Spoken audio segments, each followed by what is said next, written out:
I think we'll just be a couple minutes. We're waiting for Christian to introduce us. Is that right? Okay. It mean a lot to you guys. The missus stuff. Well, mostly, you know, it's full work order, Right. right? From sensor all the way to putting it on orbit, Mhm. right? So that affects everybody. Yeah. It'll be very interesting. Hmm. Very. I mean, it's funny. I was out in Paris like the week before with Culberson and those guys. They had no idea. I told I said Frank then next week. I was like, man, you had a great poker face. So are you in Didn't New have York it all a year? couple days later. You know that? Like, I had no idea. Mm-hmm. I mean, So I don't know how they kept that such a tight. are you going to shop? I'm Yeah. I'm shocked. Been there 3 weeks. Absolutely Not shocked. too far. Yeah, exactly. Can be right between. Finally. Yeah. What? Traveling to Singapore. That was great. I like going to Singapore, but you know, somebody was paying my way, so Australia. otherwise I wouldn't have been going. Yeah, it was a great, great When I trip. was And you away, had some yes. other places too. Mm-hmm. Yeah, I was there too.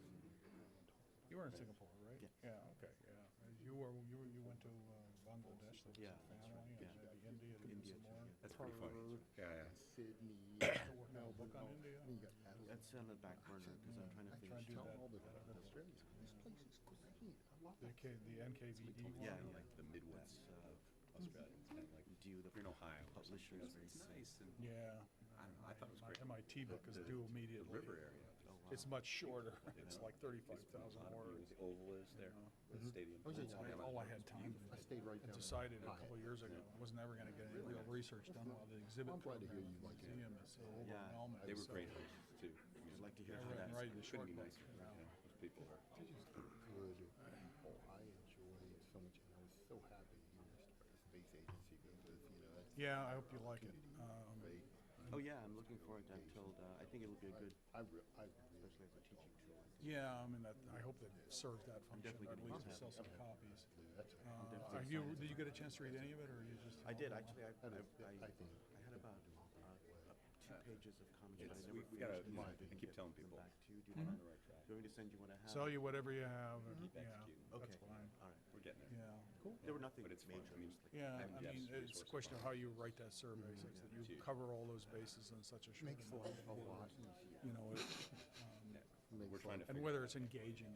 That's why they brought me. I'm trying to engage the general public and as well as undergraduate. You know, the things that I'm Yeah.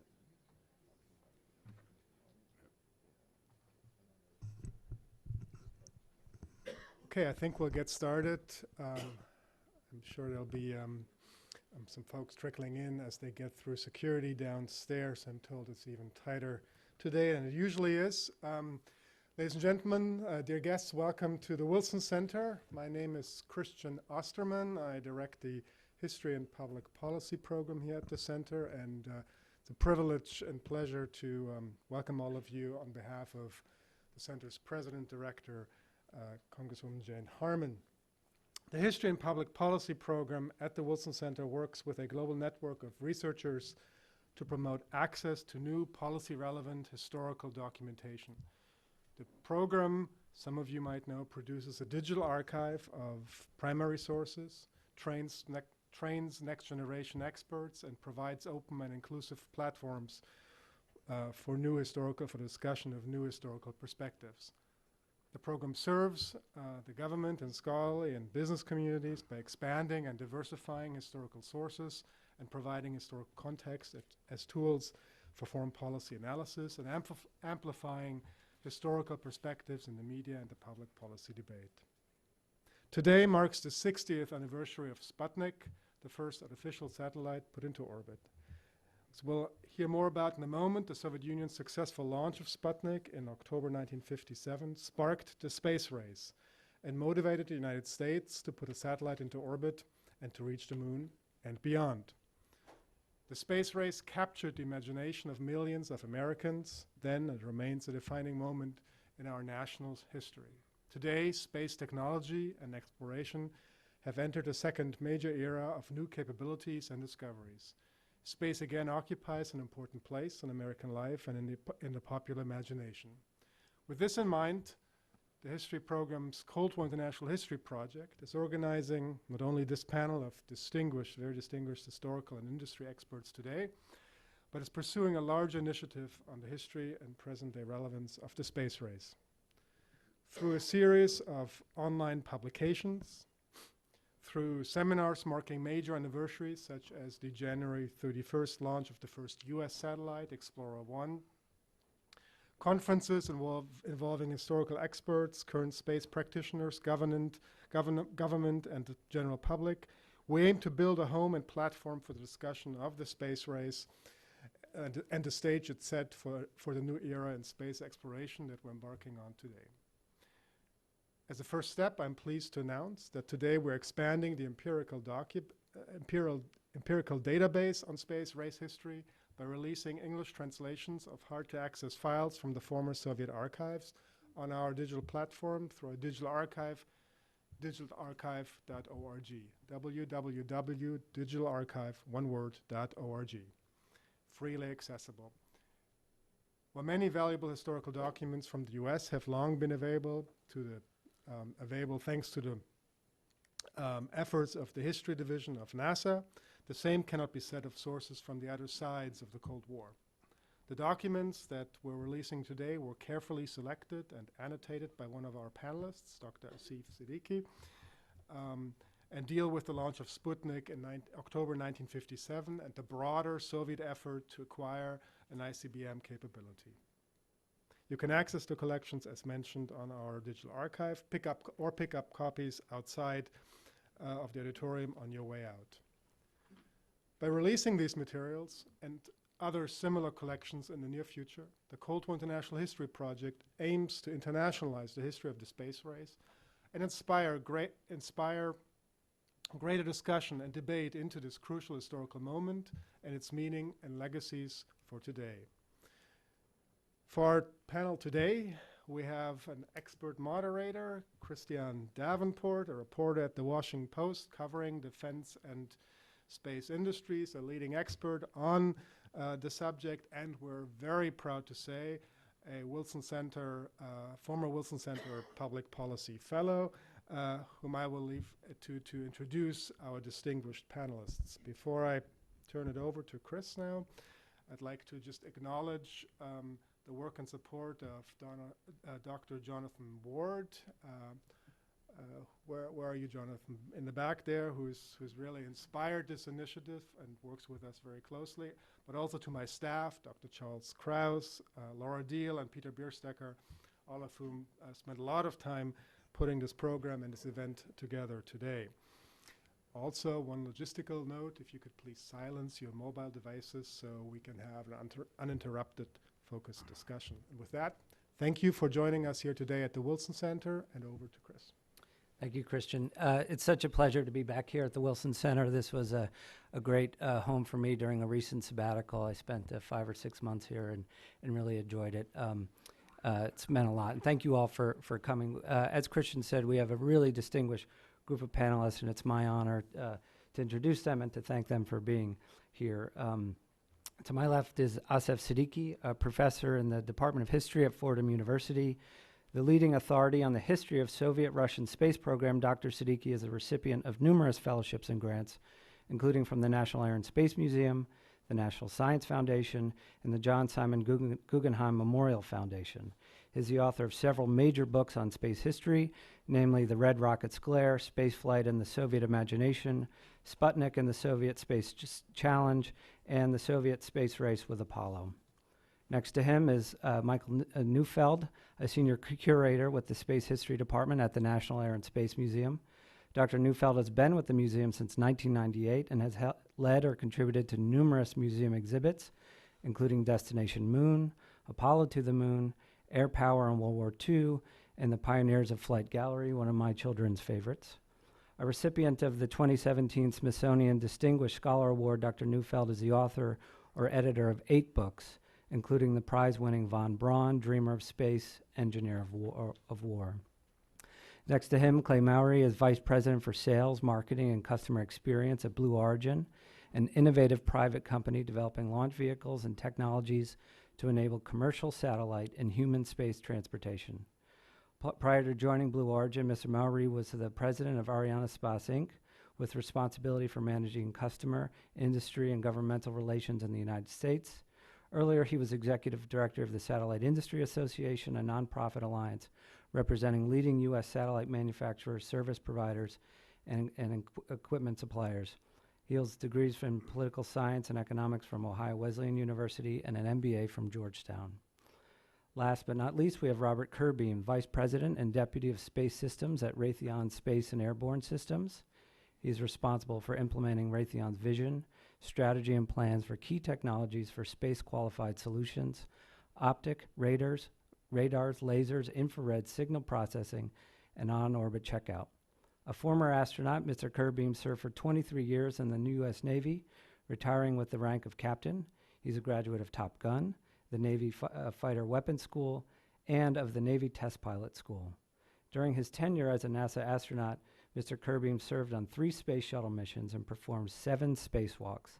He has logged more than 3,000 flight hours in 25 different aircraft and spacecraft.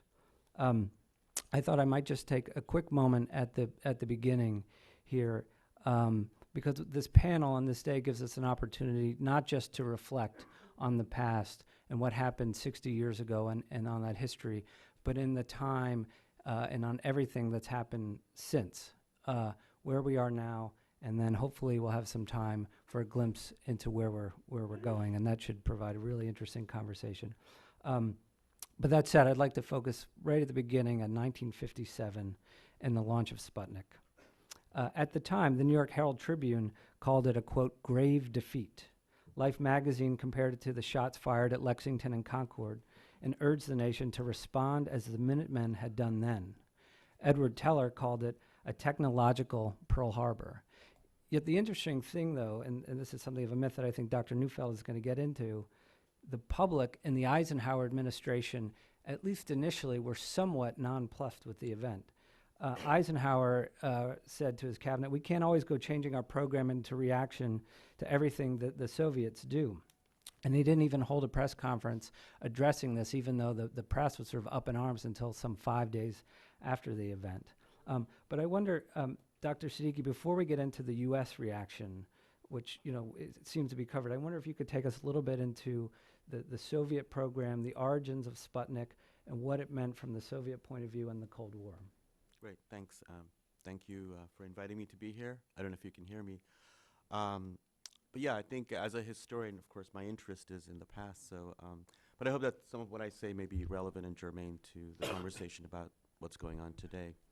As we just heard, there's been a bunch of declassifications on Sputnik. I mean, these have been going on for a while, maybe the last 10 years or so, in terms of the origins of Sputnik, their ICBM program, and so on and so forth. And so a lot has come to light since the last, since the 50th anniversary. And some of what's come, I think, into light is that I have a little bit more insight into how Sputnik sort of appeared in 1957. And one of the things that I want to focus on in my brief commentary is the idea of the space race itself, which we mark as beginning on October 4th, 1957, because our focus has mostly been on the impact of Sputnik, and rightly so, in terms of what had happened in the United States. But looking at these documents, of course, the first thing that I think strikes us is that the space race really began even before Sputnik, and perhaps around 1955 or so. So I want to take you through a little bit, very, very quickly, about what was going on in the Soviet Union and why I think that the space race occurred so early.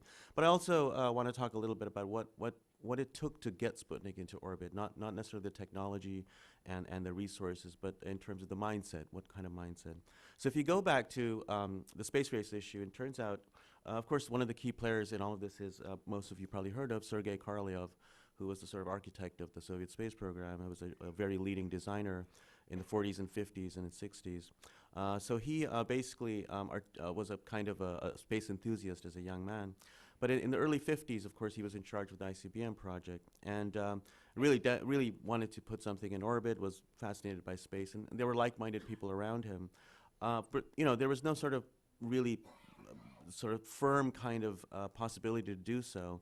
But he had something which was, now I think we're beginning to realize, there was a kind of lobby around him, a bunch of people, also space enthusiasts who were engineers, basically.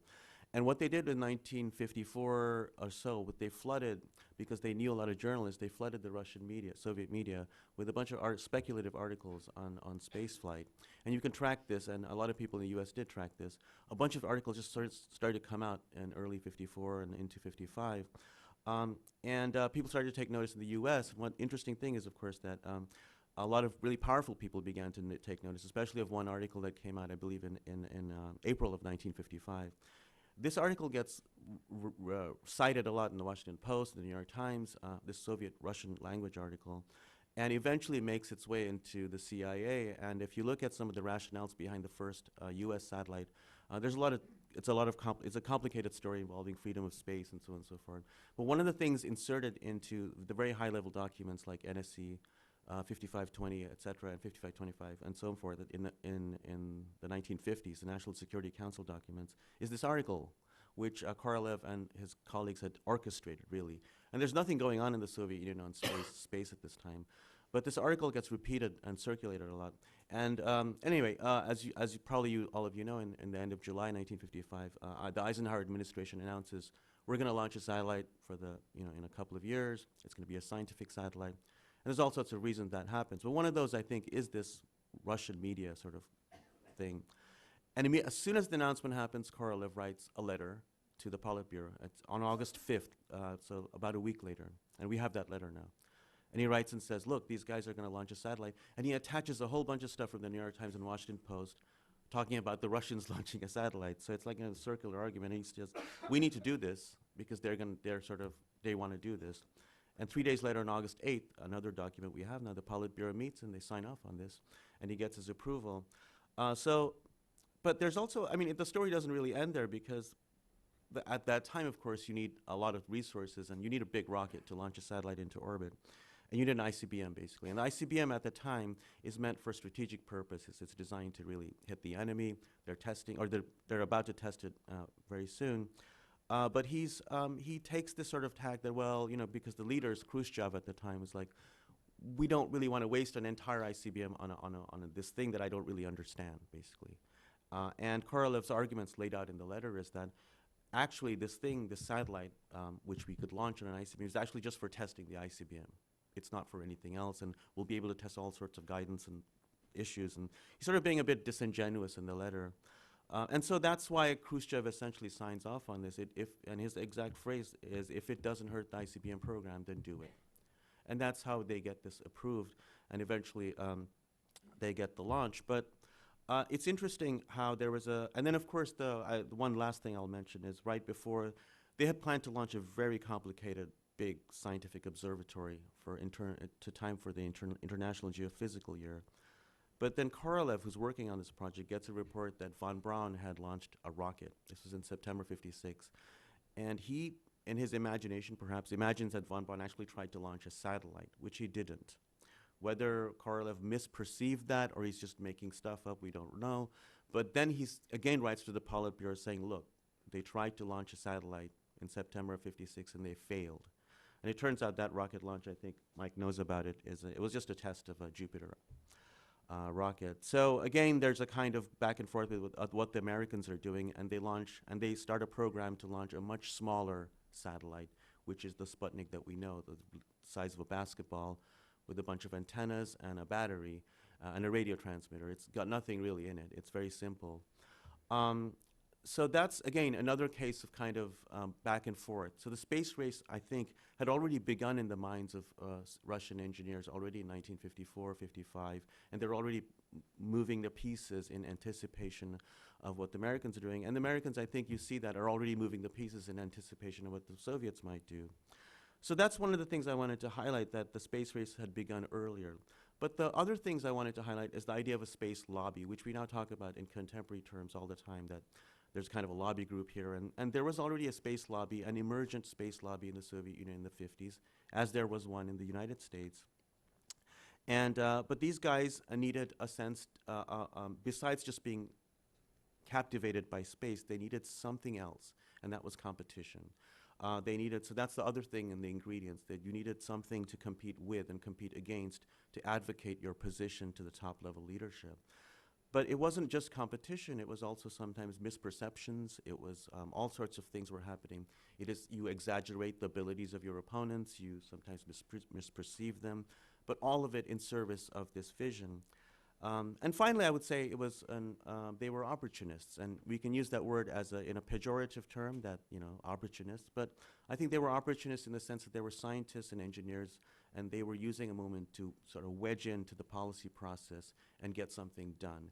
And these things, the existence of a lobby, the ability to be opportunistic at a given moment, and the ability to leverage some sort of competitive aspect, I think, were in the mix already in the 1950s on the Soviet side. And so I think that's why the declassifications of all these documents are so interesting, because they provide a view into this kind of, these sets of things that we now see in contemporary space all the time, of course, space lobbies and being opportunistic and competition and all these things were very much in place in a communistic Soviet Union. And I'd like to end my comments with just one brief comment, was that the reaction to Sputnik was also very complicated in the Soviet Union, and it wasn't necessarily one that paralleled the one in the United States. But I'll just stop with my comments here. So, Dr. Neufeld, what was the reaction then in the United States to this simple basketball-sized satellite that was beeping down on us? Well, you know, I think that an often repeated story, at least in media, is that there was hysteria, shock, that there was widespread public concern, and I think it actually is a much more graduated and a story that's building up over time. So the immediate reaction to Sputnik is, of course, there is a lot of criticism of Eisenhower. There's a lot of criticism of the United States for being second. I mean, this was a really unexpected, you know, victory by the Soviet Union. For some people, the space insiders knew otherwise. I mean, von Braun went around in August saying, you know, they just tested an ICBM. We know they're going to do a satellite, you know, so that the space insiders knew something that could happen. The public, at least public opinion research has shown that in fact it was a slower buildup of concern.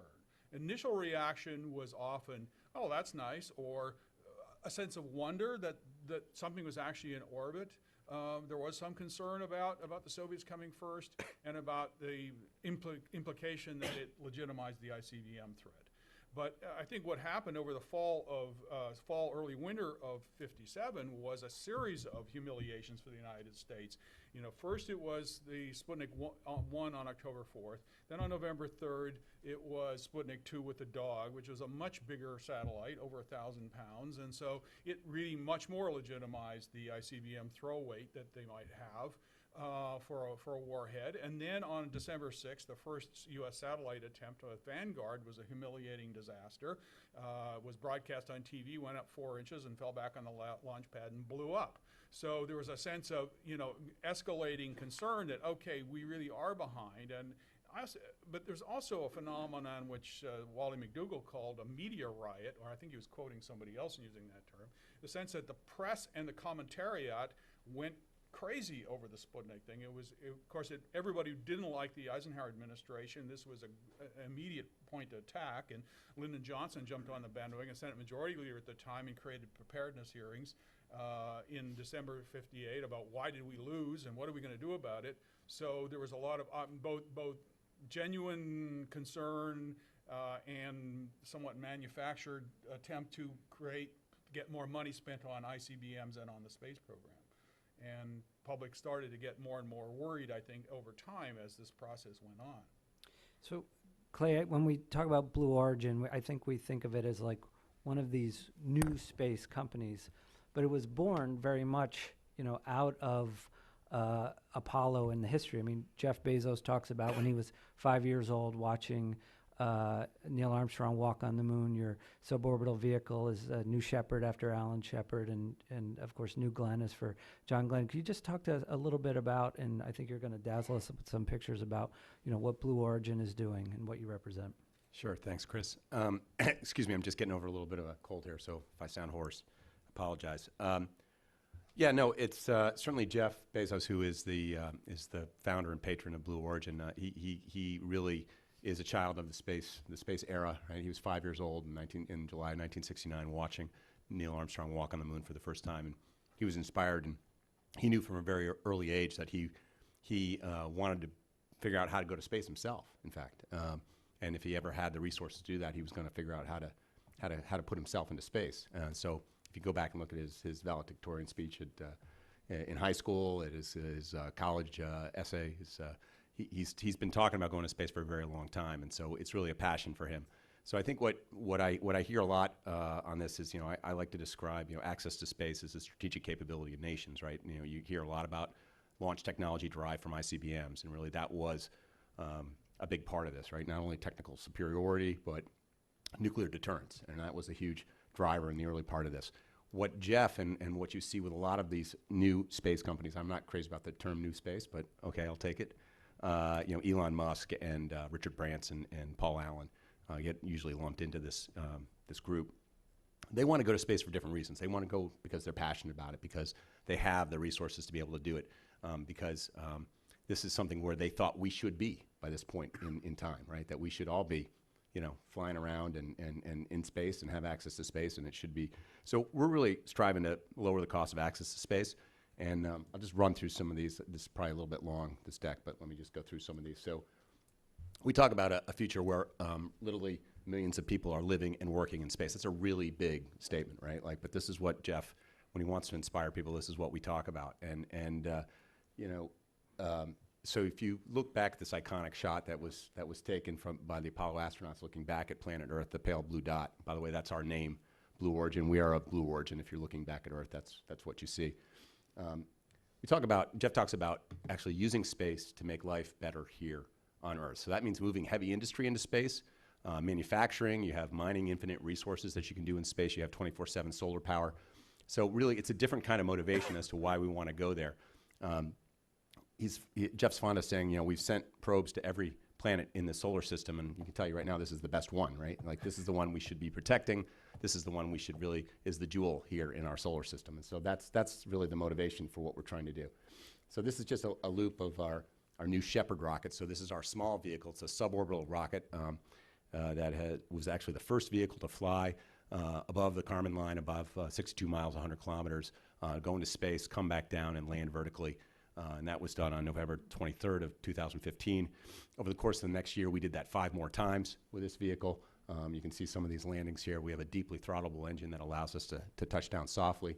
So it's pretty dramatic. My second week on the job, in fact, it was almost just about a year ago. It was October the 5th. I just looked it up.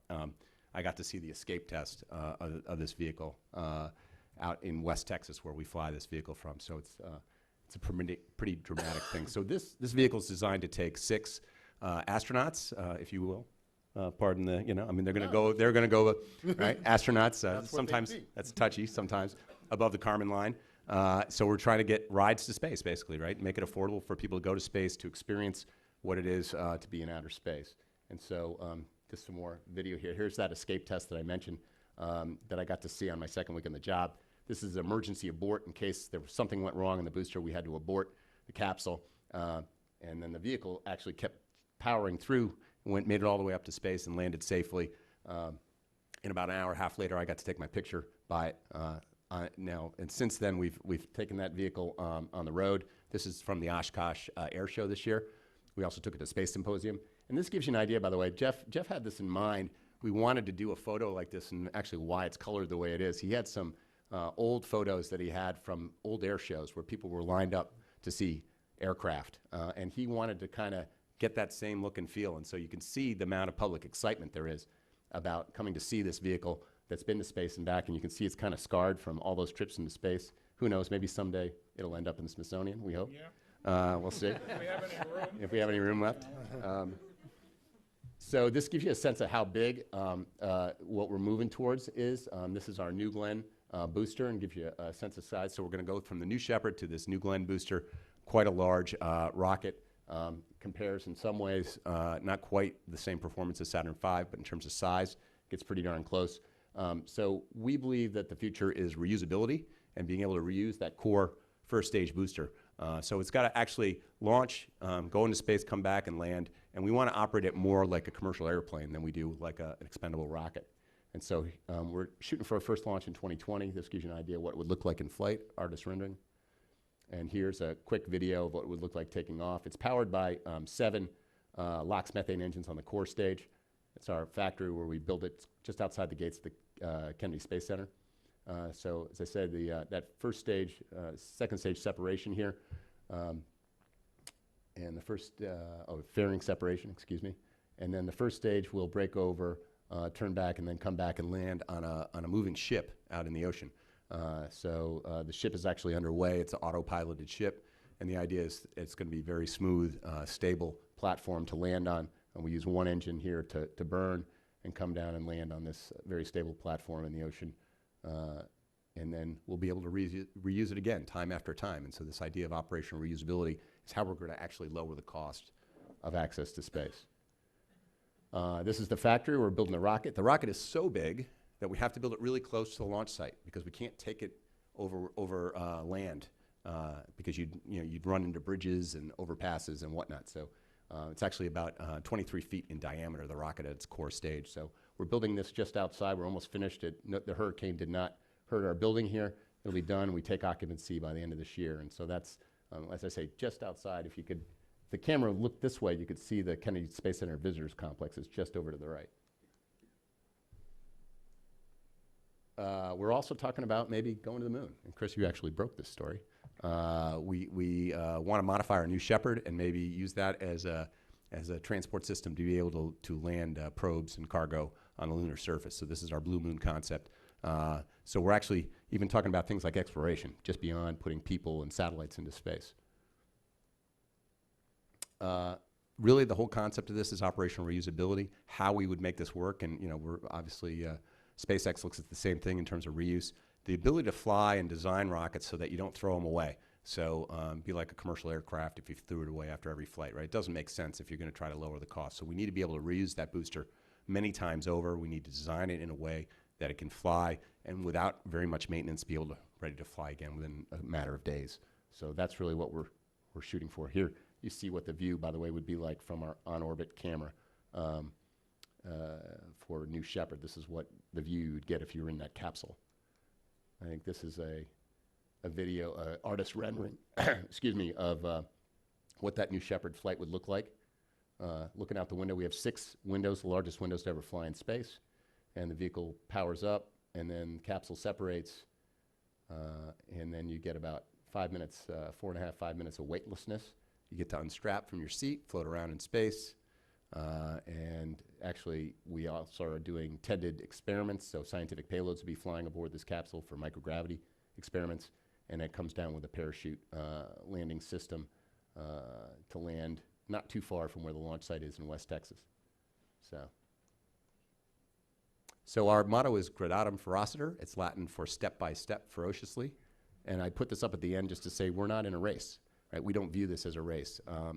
Sort of the tortoise and the hare from our perspective, which is we want to do this, we want to do it the right way.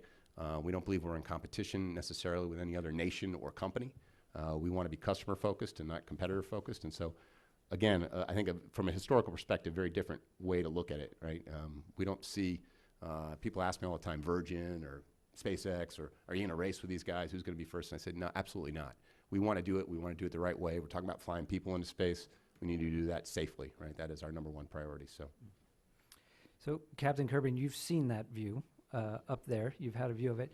Can you talk to a little bit from when you were a kid growing up? We talked about Jeff when he was 5 years old watching it. What inspired you from the early days of the space race, and how have you seen space evolve, and how do you view it now? Yeah, I was pretty fortunate too. Grew up during the space race, and how it affected me was a little bit differently.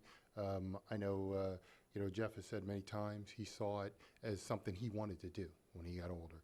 And my mother was a chemistry teacher, and so I decided I wanted to be able to help other people do it. I wanted to, I'd read the stories, read the books about Werner von Braun and his team of German scientists that were designing these rockets, and I said, hey, I want to be on their team that help them design the rocket that takes people to Mars. That's what I wanted to do, because by then I already landed on the moon a couple times. By the time I was 10, we had finished going to the moon, and they were talking about other things.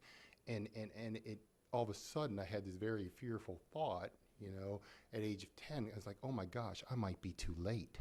You know, I might be, too young to actually get through college, get on a design team of his, and help him accomplish this great goal of going to Mars. Well, 45 years later, obviously, I could still be on that team, right? So it's a little bit of a surprise to me. And if you had told me that when I was a teenager, I would have said you're definitely wrong. But the motivation there was that they were just doing great things, and I wanted to do great things with them. I wanted to be a part of that team that sent people into space. So it was a tremendous motivator for me. And I've seen space become kind of the race, if you will, become a different kind of a race. At first, it was one of great exploration. It seemed like when I was young. People just wanted to go further. They wanted to go into orbit. Then they wanted to go to the moon. And then we had the dreams of going to Mars. And I thought we were on track for that. And then I saw kind of a shift. And space has become more of an enabler right now during our time. It's a way we get great weather pictures from space. Most of the people, there's a couple people probably in here who remember when you saw the weather map of the United States when we were younger, and it wasn't a picture from space, it was an actual map of the U.S. with these symbols, front symbols, and you had symbols for cold fronts and warm fronts and all that, and we knew what all that meant. And now they don't do that at all. They usually just show you a picture from space. We have GPS, which helps us give turn-by-turn navigation from point A to that restaurant you're going to meet your friends at, later tonight, and all those kinds of things. So it's more of an enabler. We move information through space. And now we see it slowly but surely turning back to more of an exploration thing. See probes going to Mars. See people talking about putting boot prints on Mars. And it's getting really exciting again. And so I saw it as more of a motivator to be on a team that was going to do great things. And that's how it affected me. It wasn't until later in life when I actually got to talk to an astronaut, Kathy Thornton, on a field trip when I was in test pilot school, and I was like, oh my gosh, I want to be like her. I want to go in space myself, I think.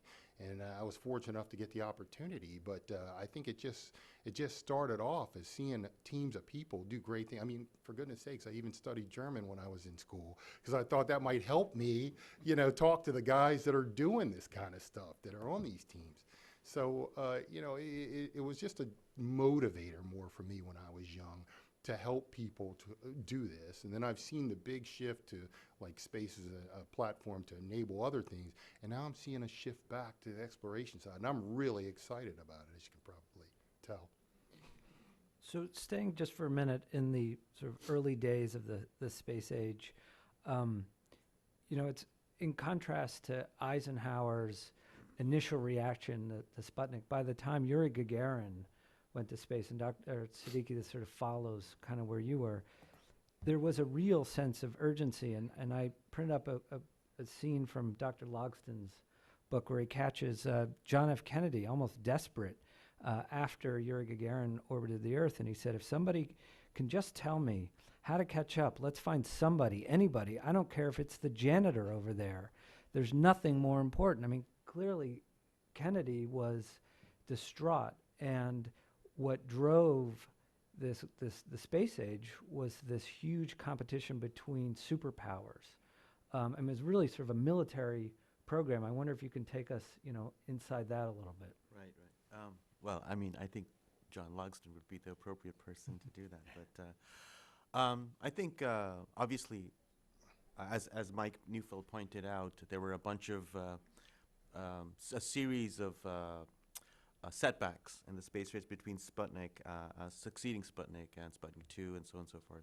And Gagarin was almost like the cap of it because they managed to get a human being into orbit before the United States. And but I think so it was a very competitive environment because space represented this kind of measure of national prowess and national identity. I don't know. I think that among many other things, space was just had become that kind of measure, and so I think there was a perception that people over the world, in those days we used to call it the third world, were watching this, and perhaps they were trying to make a decision about which way to go. So I think that's definitely playing into it, but national competitive sort of that ethos was very much fundamental to the Kennedy decision, whether you consider Kennedy himself interested in space or not, and there's a lot of debate about that. The decision itself was a reaction to perceptions of Soviet might. And that's really what it was all about, and we shouldn't necessarily sugarcoat anything beyond that. Of course, the outcome of it was, of course, we had astronauts on the moon, and they did some great exploration and so forth. But the decision was entirely political and geopolitical in that nature. It's one more kind of chess piece in the larger Cold War. And I think for the Soviets too. And in terms of, it's interesting that for the Soviets, of course, you talk to many Russian people, they say, well, we won the space race. Well, because their goalpost was Gagarin. And so for them, that was it. And then, of course, when we lost the human to space sort of race, the goalpost moved to the moon. And that sort of became the ultimate goal. And that itself was driven by politics. I don't know if Mike wants to add something. Please. You know, clearly the Kennedy decision was made in the context of a rough start to the Kennedy administration. So you know, there were in the early months were crises over Berlin, over Laos, and then came the Gagarin launch on April 12th, and then 5 days later the Bay of Pigs invasion was a humiliating failure. And so Kennedy was searching for some new victory that would demonstrate American technological superiority.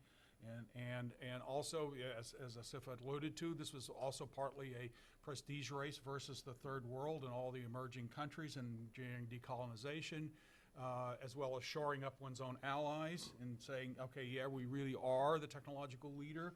So there was a lot of reasons to go to the moon. And I think an important point about that is to what extent the combination of these two events completely reshaped NASA.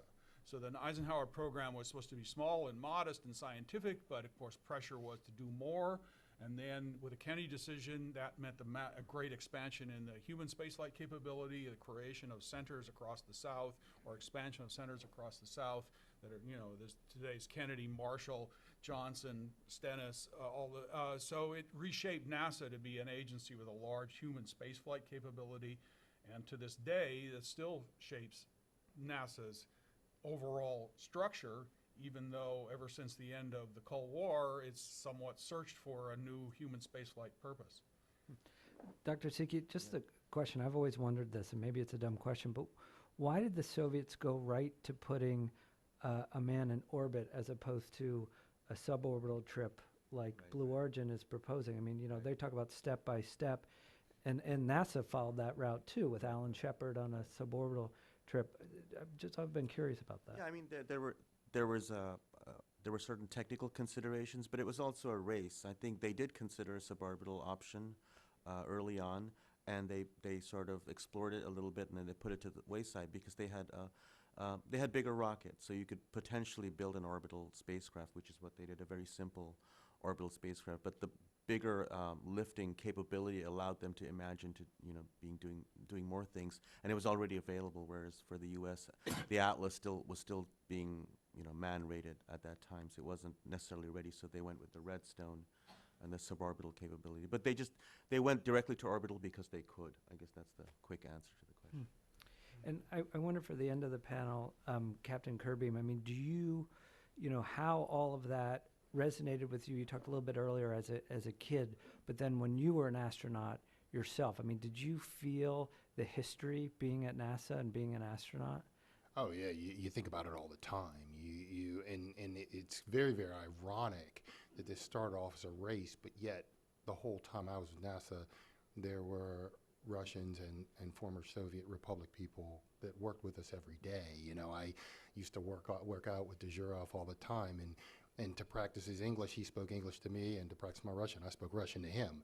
So it was a whole different thing, and I always thought it was very, very ironic that here we are two nations that were definitely against each other, and as a matter of fact, he was stationed in Murmansk when I was on the carrier up in the North Atlantic, during the Cold War, and yet here we are working out together, getting ready to go into space and different missions, but together still on the same team. It was very, very ironic, but you thought about it all the time, how different it was from how it all started.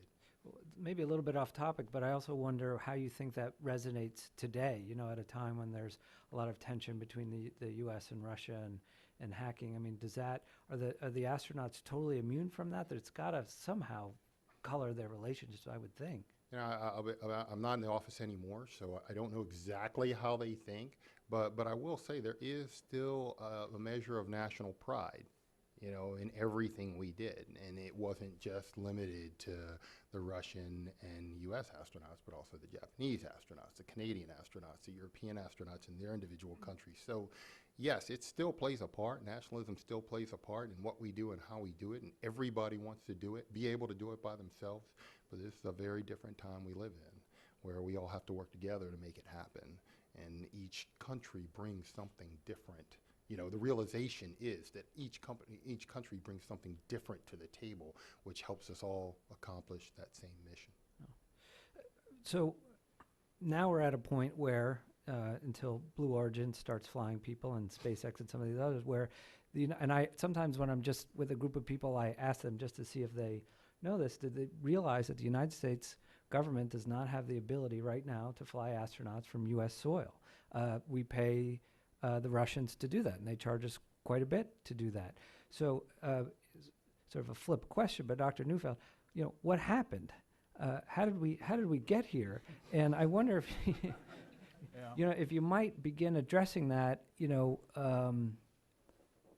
maybe with the Nixon era, and because a lot of people think like, oh, we went to the moon, we won, and NASA's budget started going down. Actually, NASA's budget started going down before July 69 and the Apollo 11 moon landing. NASA's budget peaked in fiscal 1966, which started in July 1965 and started going down from that point on. But it's true that NASA's budget declined continuously until about the mid-70s because public support wasn't there. I mean, opinion polls show that the public never was strongly supporting the moon expedition when you asked them to choose that money against other money like Social Security or the military. So there's no doubt that the end of the first phase of the space race, although the space race really didn't end until the end of the Soviet Union, changed the dynamic. And having got to the moon and having domestic problems and Vietnam War and so forth, the American public said, we're not as interested in space anymore. We're not as interested in human space flight. And the shuttle became, in many ways, NASA's consolation prize. To keep the human spaceflight program alive, and with the argument that it would greatly reduce cost, we built a shuttle which then didn't end up flying to the 80s. But I want to just step forward and say, of course, Captain Curbeam alluded to the cooperation. I mean, the end of the Cold War meant a fundamental transformation of the human spaceflight reality. It has turned everything into a cooperative effort, pretty much, other than the Chinese, who have done a go-it-alone program and who, for reasons of technology transfer and other things, are still pretty much in a national program isolated from others on human spaceflight. But everybody else is in the ISS, and it seems like future deep space exploration will also be cooperative. And I didn't answer one more question. Why didn't we have the shuttle? What happened with the shuttle? I mean, the answer was there was a public policy failure in the United States in the 90s and the 2000s to ever budget for a replacement for shuttle or a new program. And so we got to the end of the shuttle program, and there was no replacement. So, Chris, I was at the Commerce Department in the early 90s and worked on the Russian launch negotiations. And the whole thing then was defense conversion, right? So after the end of the Cold War, we want to make sure that the now Russians, former Soviets, weren't selling bad things to bad countries. And so we were trying to figure out a way to bring them into that commercial marketplace. And so it was another way, not only cooperating in the space station and other programs, but trying to find another way for them to actually make money and not have their scientists go work for rogue nations. So this next one, I think I'd like all of you to try to address it. Obviously, what got us to the moon was the competition, right? And competition is incredibly important. Clay says they're not in a race with anyone.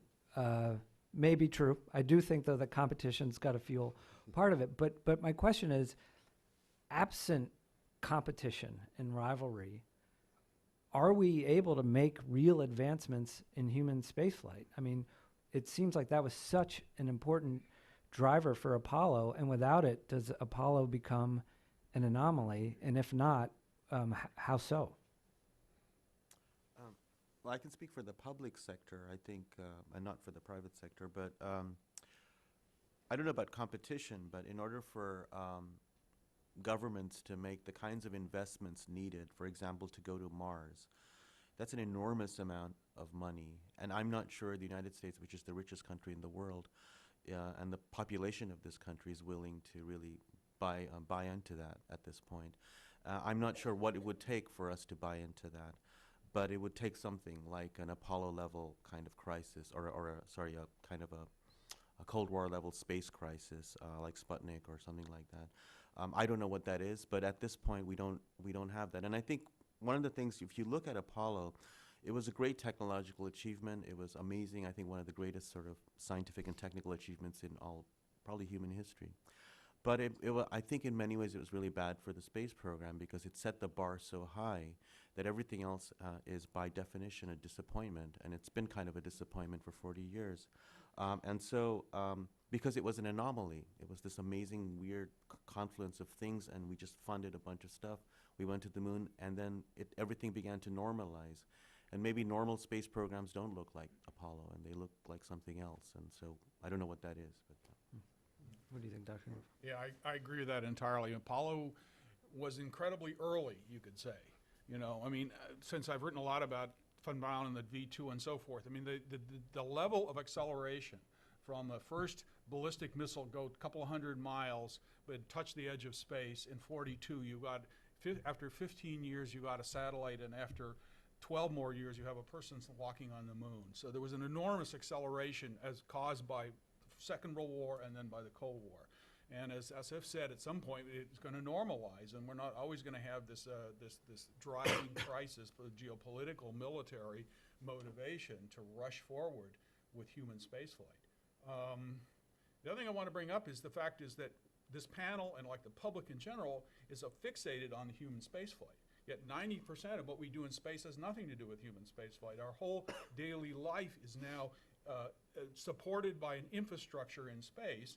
And what do the space companies have to do in order to make money at launch? This is what SpaceX is doing, and I assume Blue Origin will become part of it. They launch geostationary communication satellites and or they launch military payloads. So the human space flight is the symbolic thing for the general public, but virtually everything we do in space is either supporting the Earth or also exploring the solar system robotically. No, I think that's absolutely right. And commercial space, by and large, right now is communication satellites. So both LEO and GTO missions are a huge part of what we're going to try to do to build our order book and get and gain experience to then launch humans. But even once we start launching humans, it'll still be a big part of our product mix. And don't get me wrong, Chris, competition's great. We need competition. It's, you know, if there was only one company and that was it, that would tell you the market was probably too small, right? We need lots of people going, lots of destinations. We need lots of things happening in space. That's how we're going to grow a space economy. And so for us, it's the ability to launch lots of different kinds of, I call them platforms for lack of a better word, but satellites are one thing, but then we have to launch places to go to. It could be a factory in space. It could be a mining operation in space. You can think of lots of things. And you need to be able to, you know, Robert talked a little bit about the ability of space now to be able to affect life here on the ground and those applications that you're putting up in space. We need to get to a place where two kids in a college dorm room can come up with an application that you can put on a platform in space that changes the world, right? That's what you see on the internet today. We don't have that in space because access to space is so hard. It costs you hundreds of millions of dollars to build a satellite, put it on a rocket, put it in space. You need orbital spectrum rights. You need all these things, and it takes years and years.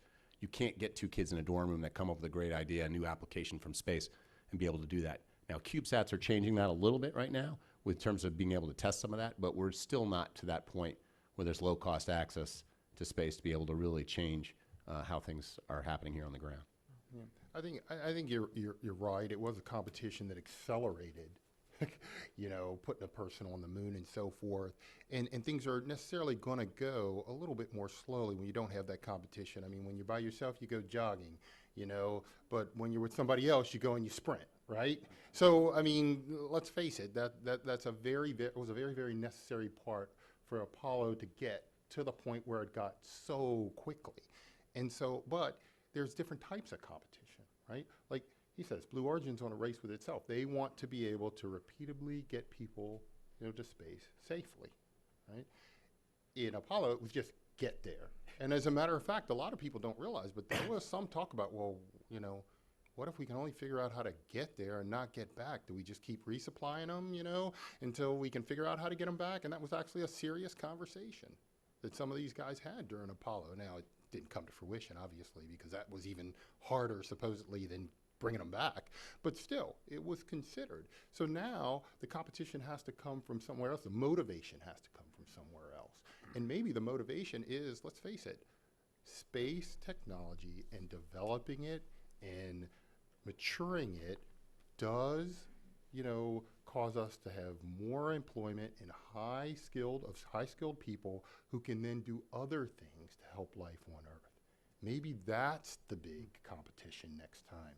Maybe it's the competition to have more high-paying jobs. I don't know what that competition is, but the only way you're going to see that kind of acceleration of technology and a will to go somewhere else is if you have some kind of competition.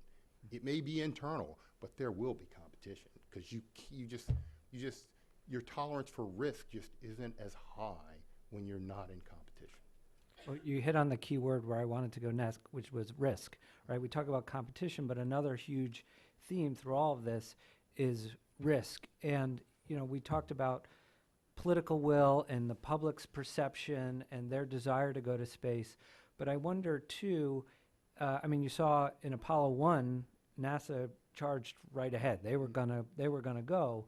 But I wonder if, as NASA, the bureaucracy aged, both it, you know, been around for longer, and its workforce got older, and you had Challenger and Columbia, those accidents and the loss of 14 lives.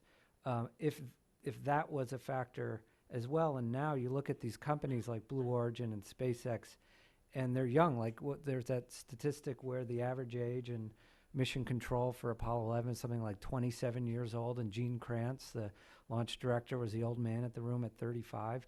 I mean, do you think that in some ways the private sector may have an advantage now over the government because of that? Well, certainly it's changing the, you know, the new companies are allowing younger engineers and inspiring younger engineers and scientists to be part of it, which does to some extent fulfill that role that NASA had. And NASA is a well entrenched bureaucracy, and I have lots of nice things to say about NASA, but it was a reality that it aged out, became more bureaucratic. And it was also has an infrastructure, as I mentioned, built by Apollo, that it has to sustain, and has often been in search of a mission to sustain that infrastructure. You know, it does look like the commercial companies are kind of like forging a trail towards a new, you know, inspiration of space activity. But the bottom line remains, can you make money at it? You know, no company can sustain itself forever on the investment, and Mr. Bezos certainly has made an enormous personal investment in it. But over the long haul, in order to have a healthy space economy, you've got to find things that you can make money at. Beyond communication satellite is the one thing where, and now increasingly Earth observing are the two sectors where you can actually make a profit at space activity, and that's needed for the future.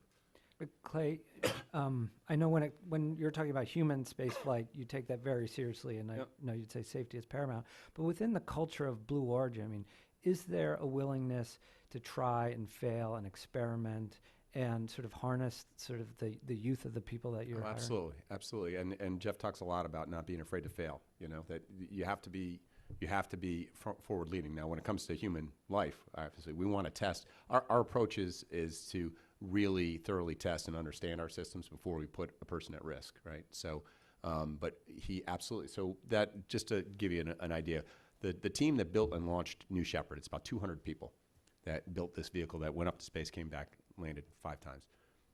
That program, for the first 3 flights, we never took the engine out.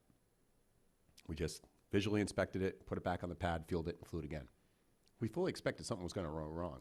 On this last mission that we did, the escape test, we thought the 70,000 pounds of thrust coming off of that solid rocket motor in the capsule was very likely going to pinwheel that booster, and it was going to go crash on the desert floor. So we take risks all the time in terms of testing. We do that when we're testing engines as well, trying to push them to the limits. So it's very much in our spirit to be pushing on the edge of technology. But I would say on the human side, we want to make sure, which is why we do things like the escape test, why we want to thoroughly understand the system before we put people on board. We're hoping to fly that system with humans by the end of next year. We have a couple of our own astronauts on staff, probably be in those first few flights. We're going to make sure we test that out thoroughly before we would start selling seats, basically, on the booster. Captain Kirby, what do you make of that? Would you go up in a New Shepard capsule for your 4th trip to space? Would you go on a Dragon or? Well, I haven't been invited. I'll say that. But yeah, I would, and I'll tell you why. Because the one thing that I do, I think is a good thing with having these other entities trying to put people in space is it applies more brain power to the problem. You know, we were at an age where only governments were sitting here looking at this problem, looking at it hard, trying to solve all the difficult things, related to putting humans in space. And there are plenty of them. So when you have companies like these, you have companies that are attacking these same problems, and it inspires more innovation and maybe some more out-of-the-box thinking. We're a product, we're a product within NASA. We were a product of the Apollo era. And then we kind of thought like them, learned from them, worked like them in the same infrastructure, as Doctor said. And so we couldn't always think outside of the box of new ways to solve these old problems. We said, well, we've already got a solution, so we'll just follow that. But because they're attacking the problem from a different perspective, from one of cost and access to space and frequent access to space, they have to figure out different solutions. They have a slight tweak to the problem. And so for them to bring all that brain power, and different way of thinking to this means we're going to get better solutions. We are going to end up with better solutions. It might just be because they're cheaper. Maybe they're just fundamentally technically better. We don't know yet because they haven't finished yet. But I think that it's a good thing that now that you have a lot more brain power attacking these problems, and it's going to end up in building a safer, easier way to go to space. So tying the history to the current day, I think one of the things, when you look back at the Apollo era, you had a charismatic president in Kennedy. You had sort of national heroes like Neil Armstrong and Buzz Aldrin, Michael Collins, John Glenn, all of these great, they became celebrities, and lionized in, books like The Right Stuff. Since then, though, you can't really, all due respect, Captain Kirby, astronauts aren't household names. That's true. And yet what we do have are people like Elon and Jeff Bezos and Richard Branson and some of these people who have become important, not just, I think, because of what they've done with their companies technologically, but what they represent. Is that true? I mean, what role do they play in sort of a symbolic way? Well, certainly they're playing that role, I think, that to some extent Von Braun played in the early part of the space race. It inspired him directly. He was the symbol of space flight when we didn't have astronauts. But once the astronauts came on the scene, that kind of pushed other people somewhat more to the margins of who is our great heroes. And I think that will remain true in the present time until somebody lands on Mars, or the first people once again step on the moon after more than 50 years of not having set foot there. Then they may become celebrities. But to some extent, it's like, as Asif and I said, is normalized to some extent. And if you want to put a lot of people in space, maybe anonymity is a good thing, because you're showing that it's not just a few heroes who can do this, but everybody can do this.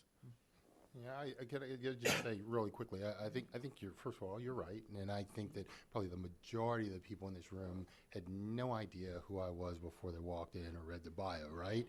And that's okay, because that's not what it's about anymore, right? Like I said, we're in a phase where space is an enabler, right? And the next group of people you really focus on, who are really going to be famous for doing that, are going to be people who put their boot prints on Mars. And they're going to be the inspiration for, like, my grandkids, maybe, to go into these fields. So you're right. And I think it's a normal progression. As you do something more and more, it gets less and less exciting, sexy, whatever you want to call it. But there will come a time as we go back into the exploration phase where that will be the case again.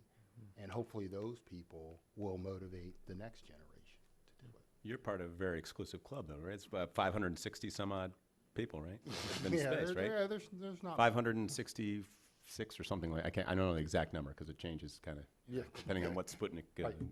not Sputnik, but Soyuz flight just went up. But it's a pretty small club, and really this is part of that excitement in the market we're trying to tap into for these suborbital flights, and why, I use the word astronaut because it's not the kind of training that these guys go through. We want to be able to fly most people, right? To be able to get on board, to have that experience, and we hopefully it'll be a life-changing experience for them, right?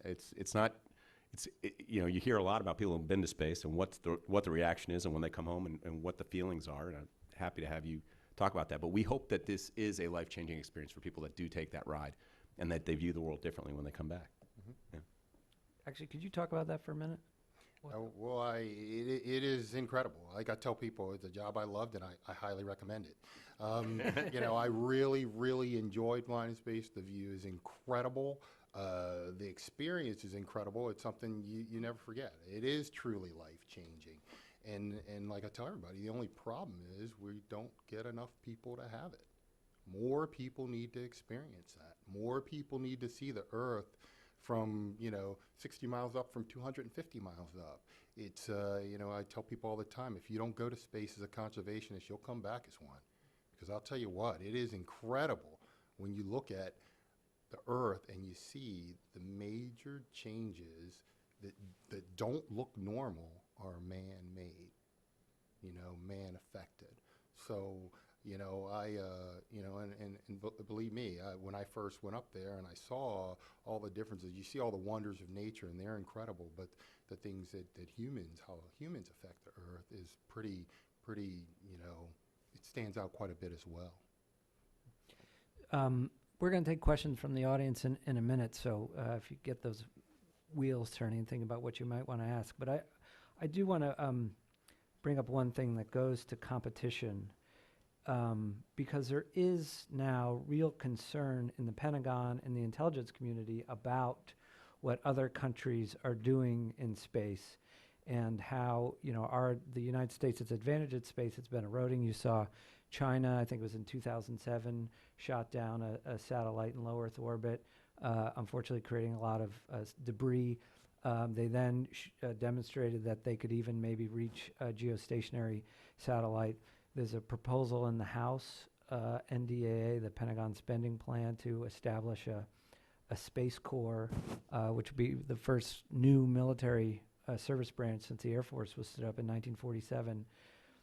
Dr. Siddiqi, looking ahead, do you think, though, that it's possible that what Russia, China, that India's made a lot of advancements, that the national pride argument could factor in again, and in a significant way?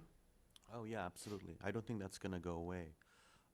Whatever else happens in terms of international cooperation or the private sector, the national sort of assertion of sovereignty and force in space is with us here to stay, and especially if countries like Russia and China are asserting themselves in terms of assets in orbit, particularly anti-satellite systems, but many other systems. So I think both in terms of surveillance and in terms of actual military capabilities, that element of space is here to stay with us, whatever we may think about it. And it has a deeply national component. It's not about anything else. If we have questions from the audience, I think we'll take them. There's one over here.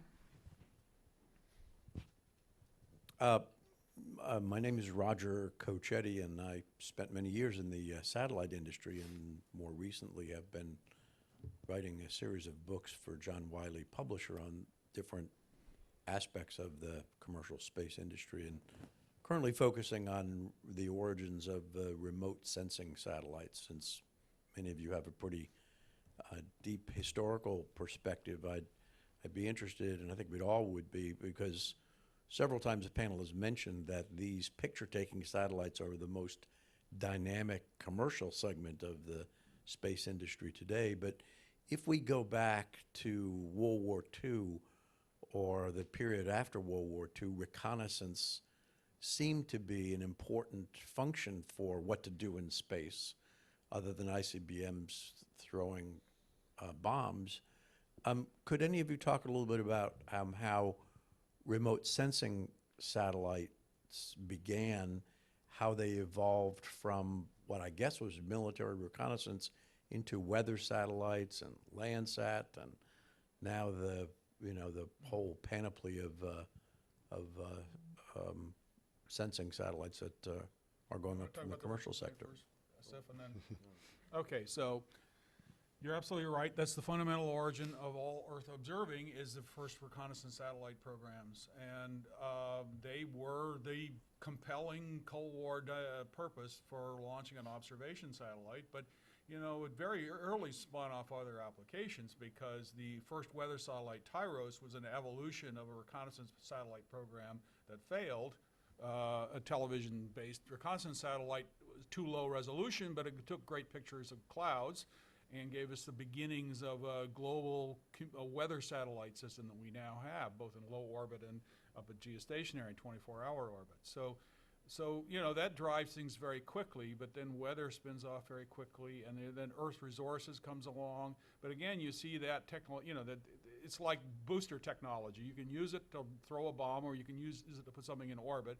You can use a camera system or various multispectral imaging systems to take military intelligence images, or you can use it to take science-based or utilization-based in terms of agriculture or other things on the Earth. So they are completely intertwined, and this has been a reality of space travel from the beginning. It is today. I mean, the military and the civilian are totally intertwined, and what's good, a technology that's good for one purpose is often good for the other purpose, which creates dilemmas when you talk about technology transfer, which is one of the reasons, as I mentioned, the Chinese are still off in their own world to some extent, because we have problems transferring technologies to them.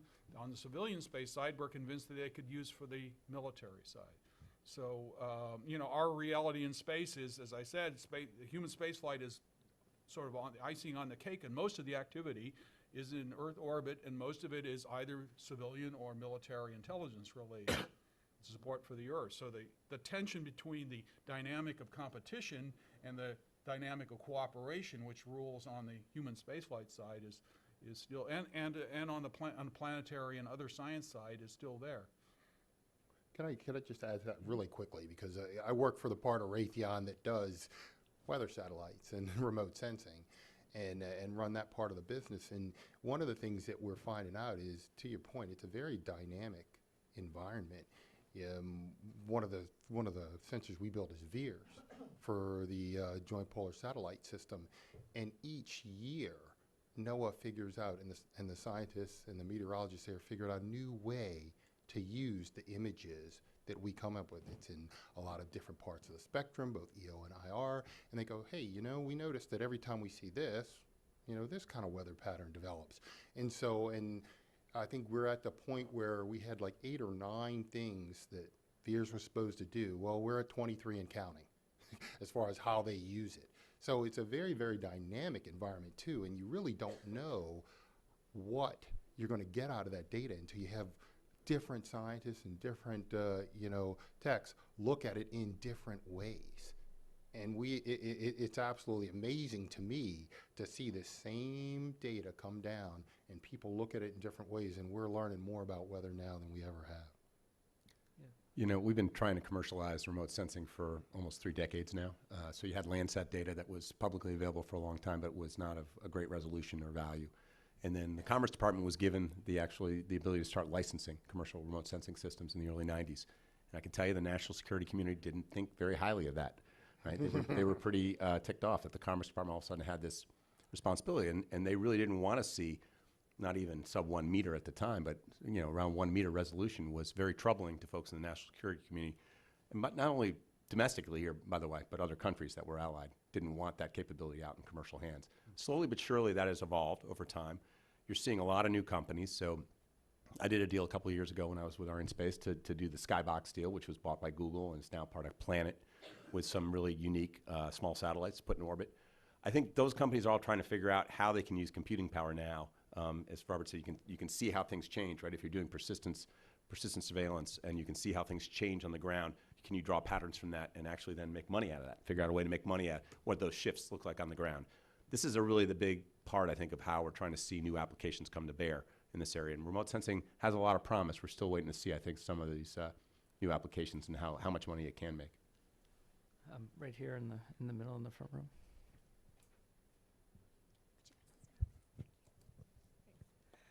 Hi, I'm Mariel Borowitz. I'm a professor at Georgia Tech. And I had a question actually along the same line. So it struck me, Dr. Siddiqi, you mentioned that Khrushchev had said, you can develop this satellite as long as it doesn't interfere with the ICBM program. And I think in one of the NSC documents that you mentioned, there's also something that says, the US can go ahead with the small scientific satellite as long as it doesn't slow down our reconnaissance program. And I was just curious, it's interesting that they had similar answers but for different reasons. So did Russia, were they also developing reconnaissance, or did that not happen till later, or what accounts for that difference? Yeah, thank you for your question. The Soviet Union was actually developing a reconnaissance satellite too. In fact, the declassifications show that their first human spaceflight vehicle, Vostok, was actually spun out of the reconnaissance satellite program. They were actually initially just trying to build a reconnaissance satellite, and Korolev decided to design it in such a way that he could siphon off a human spaceflight program off that. So, in many ways, what Mike said is echoed on the Russian side. Almost everything they did had a military application, including their human spaceflight program. So, I think those two are tied very much intrinsically, and many times, one is sort of dependent on the other, especially usually the civilian dependent on the restrictions placed on the military stuff. So, but yeah, I hope that answered it. Let's try over here on the. Yep. Yes, hi. I'm Nikolai Zimin with Russian news agency Interfax. I have two short questions. First one is to Mr.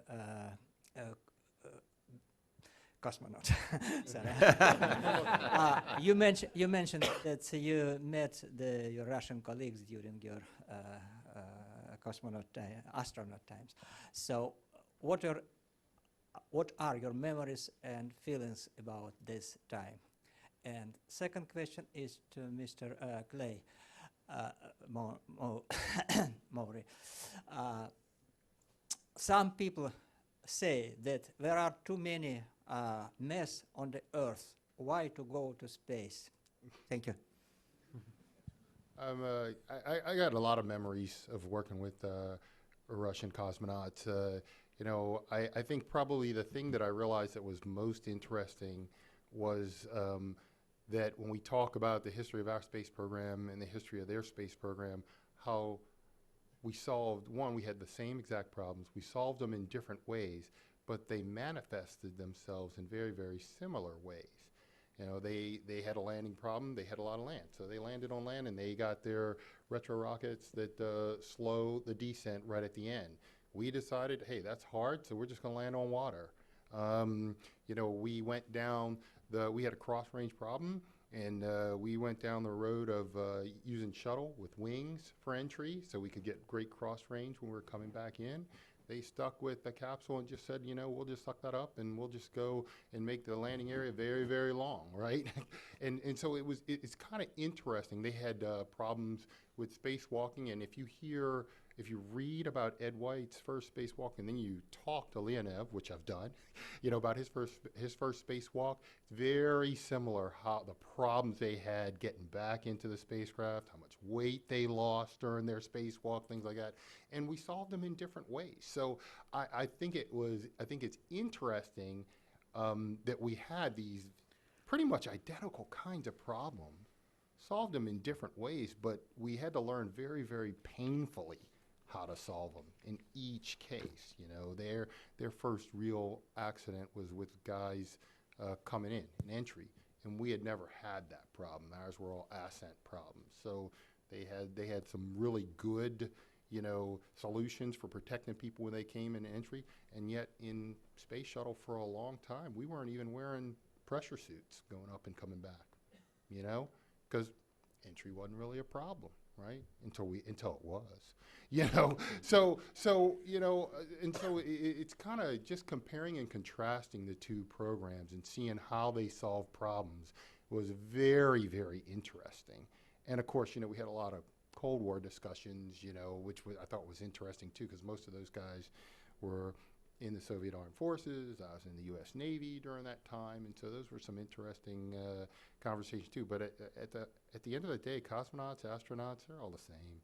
We're all people who just want to see the world from a different perspective. Spasibo bolshoi. Minyat zavut Clay Mowry. Did I do that okay? All right. That's about all the Russian I have. Kind of goes down here. Хорошо. So I tried to make this point earlier. So why go to space, right? Why do we need to go to space? We go to space to make life better here on Earth. And let me give you just one example. Right? There's infinite resources in space that are up there. Just on the pure energy needs, right? If you took the energy needs that we have now and you compound those and you go out for the next few hundred years, we will have to cover the entire Earth in solar cells if we're going to try to power or meet the power needs that are here on Earth.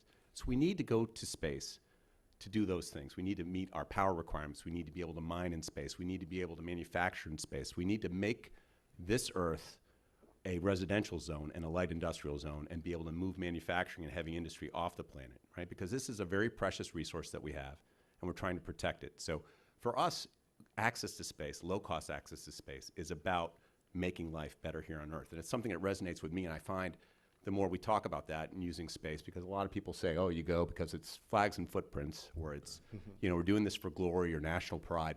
That's not at all the reason. The reason is to try to make our lives better here and to protect this planet, really, at the end of the day. If I might add something, I mean, the other strong, compelling reason is knowledge of space, knowledge of the universe, knowledge of the solar system we're in. That can be largely be done with robotically. We can sometimes maybe usefully send people, as done in Apollo, to gather scientific data. But this seeing the universe as it is and understanding it is a fundamental thing for the human race to understand its place in the universe. And you can only get that by exploring and by pointing telescopes outward, and whatever you have to do, robotically or otherwise. That is a profound meaning, I think, for most people, as evidenced by the enthusiasm for pictures from the Hubble, for example, or pictures from Mars. So there is the utilitarian aspect of this, which is really important, and that's mostly what sustains spaceflight. There's also the scientific meaning, the larger purpose of why we're here in the universe. Frank Slazer in the second row. Yeah, Frank Slazer with the Aerospace Industries Association. Let me give you a chicken and egg question. If you look around the world right now, the United States is overwhelmingly the biggest spender for civil space programs.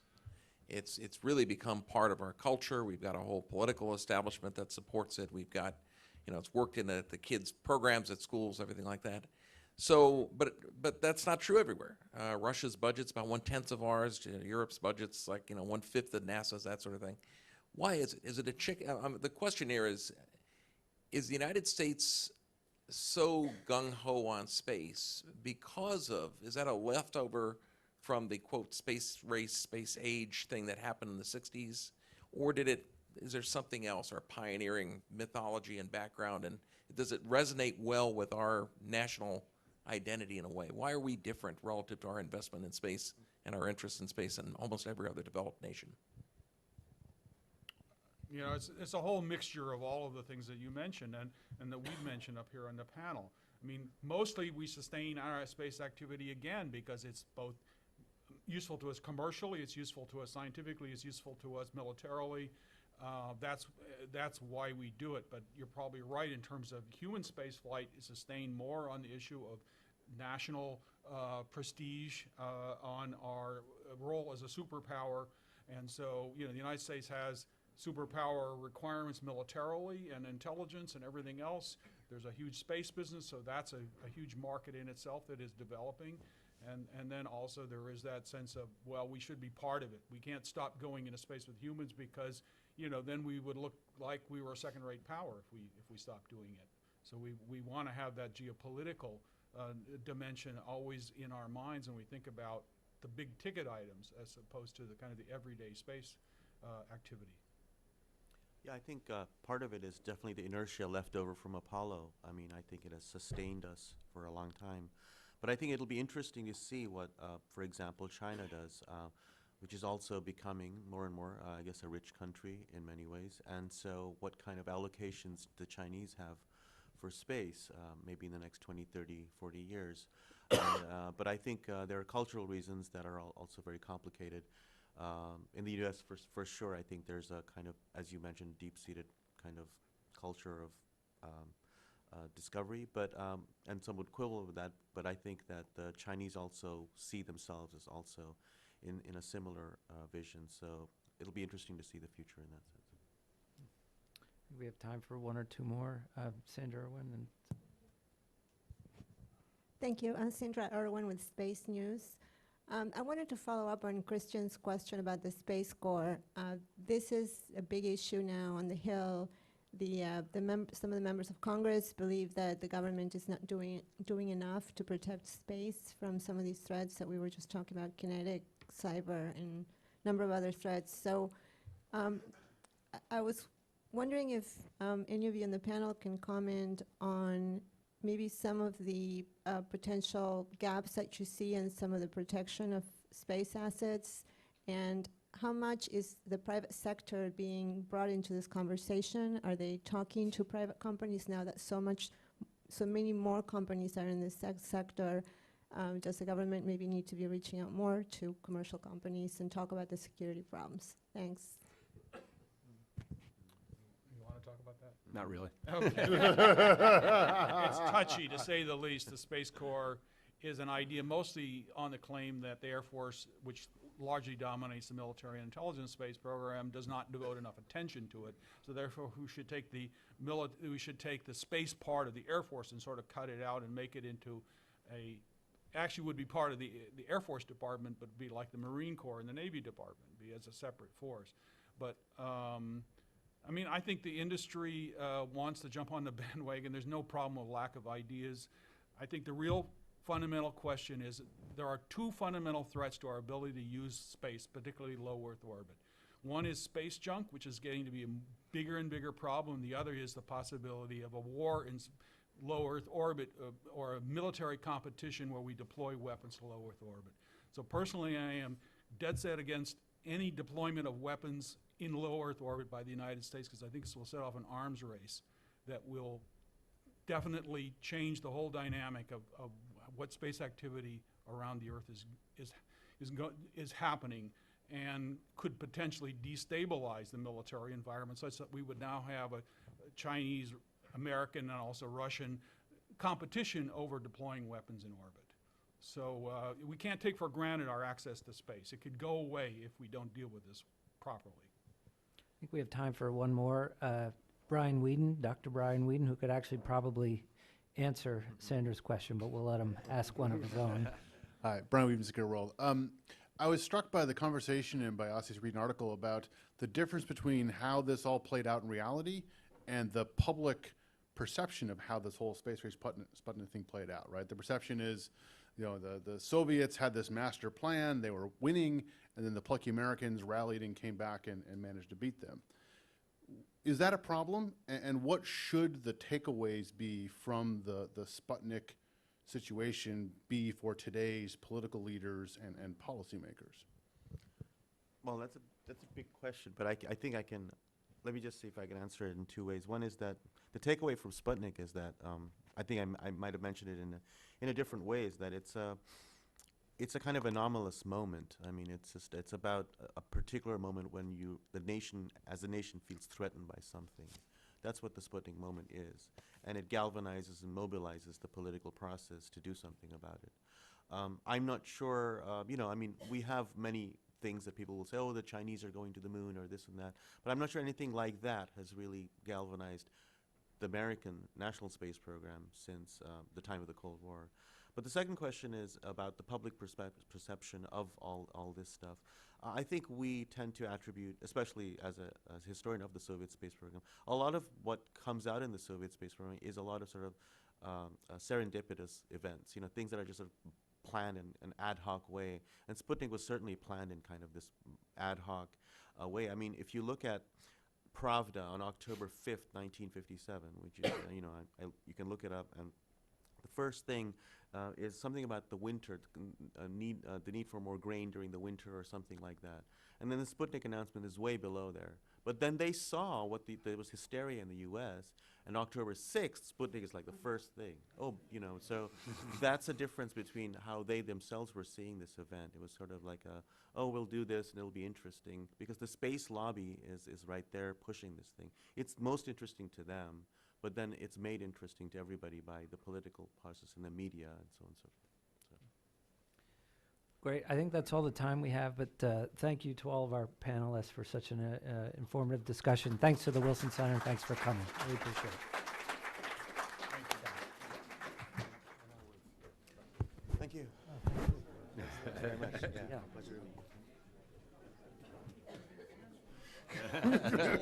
Thanks. Questions? I appreciate that. How you doing? I'm a